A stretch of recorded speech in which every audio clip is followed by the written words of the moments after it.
Muito bem, nós estamos de volta aqui com o programa Adoração em Família, hoje para conversarmos sobre o capítulo 11 do livro Conduta Sexual. O capítulo 11 fala sobre o pecado da imoralidade. Nós temos dois convidados, outra vez aqui conosco, estão o pastor Giovanni Félix de Souza e o pastor Donato Azevedo Filho. Muito bom ter vocês novamente aqui no programa Adoração em Família. Pastor Giovanni, a gente costuma sempre começar falando sobre culto da família. Na sua opinião, qual a influência que o culto da família exerce sobre as crianças, sobre os filhos? Eu apresento contando uma história.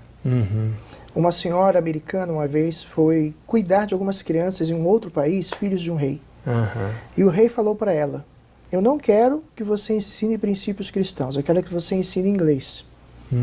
Mas ela falou: eu vou aproveitar o inglês e pela manhã eu faço o culto com eles ensinando o inglês, mas as histórias da Bíblia.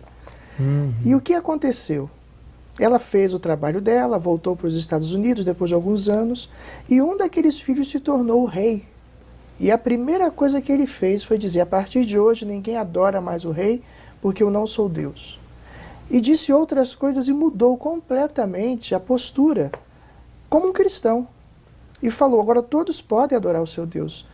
E quando ele teve contato com aquela senhora, depois de muito tempo, ele falou: olha, eu devo tudo isso a você, porque eu aprendi com você naquelas programações pela manhã que você fazia conosco em casa. Isso quer dizer, as coisas que a gente coloca na mente das crianças, que Deus coloca sob os nossos cuidados, elas nunca mais saem dali de dentro. E vão influenciar as decisões futuras daquela criança. Então, quando um pai e uma mãe se preocupa com o culto da família, eles estão trazendo um tesouro assim imenso. Estão plantando Deus na mente dessa criança pro Com resto da vida. certeza. Bom, agora então vamos conversar sobre o livro Conduta Sexual, capítulo 11, Pecado da Imoralidade. Qual é o perigo mais comum que ronda o povo de Deus nesses últimos dias? Olha, o livro fala no capítulo 11 que o maior perigo é a ausência de uma religião pura. Está na página 59.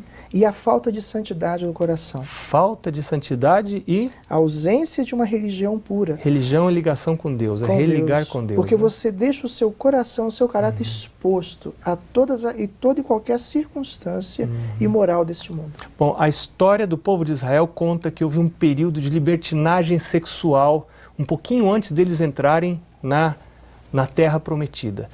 E diz que isso voltaria a acontecer entre o povo de Deus. Seria uma das principais tentações do inimigo um pouquinho antes de irmos para a Nova Canaã.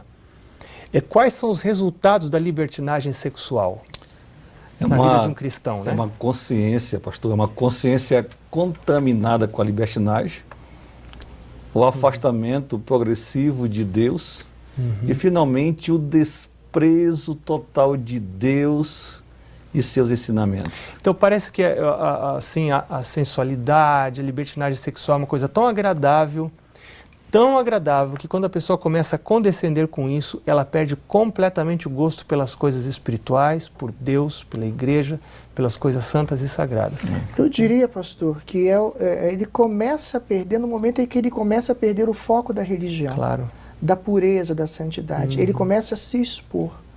E o senhor veja a consequência, como ele apresentou, quanta coisa ruim, porque o coração fica aberto. Agora, Deus não é contra a sexualidade, então Deus dá o sexo, mas também dá o limite do sexo, porque a gente não sabe lidar com... Nós não temos limitações próprias, então o limite que Deus coloca é o casamento. Né? Bom, quais são os segredos, então, para alguém não ser surpreendido pelo pecado? Eu creio que está ali o segredo em guardar o meu pensamento, o meu coração, ter momento de comunhão com Deus. Eu creio que aqueles que estão nos assistindo, eles devem ter estudado isso e precisamos levar a sério.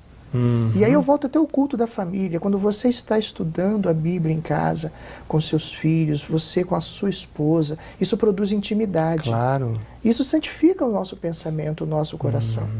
E quando nós meditamos na palavra de Deus, então, e oramos juntos, nós estamos colocando o nosso coração no lugar certo, aos pés do Salvador. E tem estudos mostrando que a própria intimidade produzida por Por exemplo, fazer o culto juntos, essas coisas, vai afetar positivamente o relacionamento sexual do casal, a vida sexual do casal, né? Aproxima. Claro.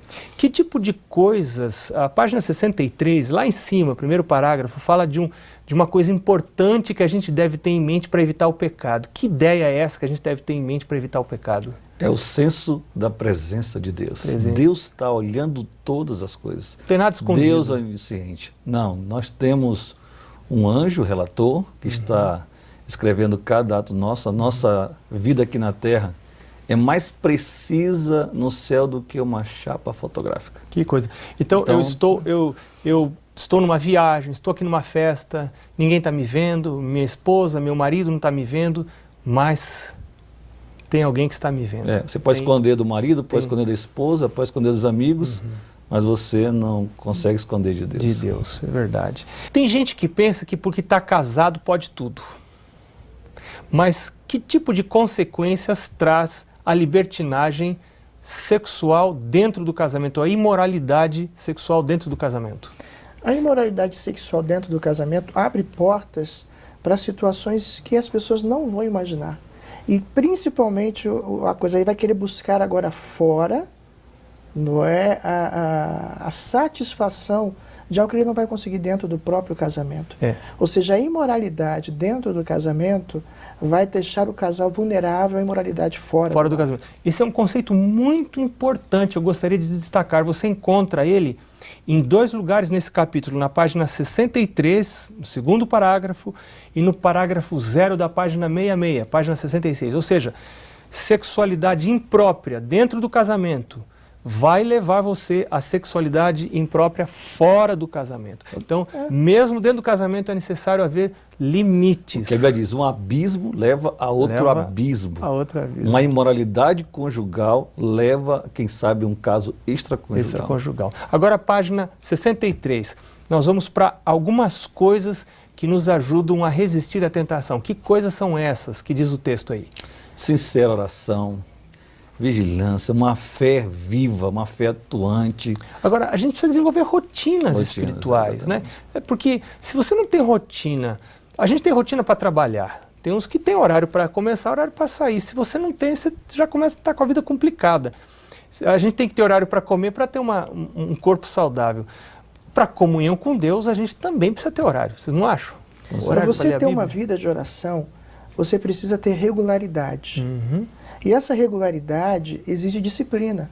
Claro. É lógico, se eu não tenho o hábito de orar, não tenho o meu momento de oração, não vou querer vou reservar 1 hora por dia. Eu não vou conseguir.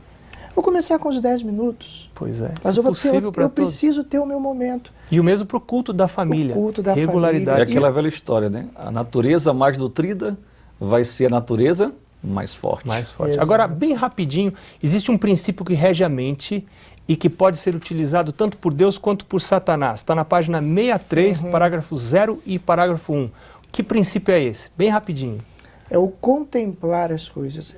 Aquilo que eu contemplo, aquilo vai influenciar. Gente, isso é muito sério. Eu não posso vencer a tentação se eu vivo contemplando coisas que me lembram a tentação. Provérbios 4:23 diz, né? Sobre tudo que se deve guardar, guarda o teu coração. Então a gente tem que entrar a mente da gente contra algumas coisas que se vê em filmes, em televisão, internet, sites, revistas, enfim, todo tipo de mídia que me lembre o pecado deve ser evitada. E viu, pastor, e isso está lá no capítulo, na página 64, que o senhor leu isso aí, e vê lá que tinha um pintor. Ellen White fala de um pintor que ele não via as obras imperfeitas para aquilo não comprometer a sua qualidade do trabalho. Sua mente, a qualidade e deve ser assim com a minha vida espiritual também. Agora, as 2 últimas perguntas, assim, bem rapidinho, nosso tempo está acabando. Que advertências a história de Davi traz para pessoas que hoje são honradas? Tem gente que pensa assim, eu sou um ancião de igreja, eu sou um pastor, sou uma pessoa honrada, eu não tenho risco de cair. Então, que advertência traz Deus para esse tipo de gente? Que até nós estamos incluídos, né? Deus não vai justificar o erro seja quem for. Não é porque eu sou pastor que eu estou isento de culpa ou que eu não vou receber a repreensão de Deus. Se um dia errar, posso ter sido honrado por Deus no passado, mas se um dia abandonar a Deus, Deus não vai isentar. Quanto maior a posição, maior a responsabilidade. Aumenta a responsabilidade. E por fim, um conselho rapidinho para jovens hoje. Que conselho a gente pode dar para o jovem se manter íntegro? É que eles devem submeter os seus raciocínios e emoções ao poder da religião. A religião tem o poder de transformar. Isso. Muito obrigado, pastores. Muito obrigado você que acompanha a gente. Que Deus abençoe e mantenha você íntegro, fiel ao Senhor, livre do pecado da imoralidade, porque tudo posso naquele que me fortalece. Jesus abençoe você. Até o próximo programa.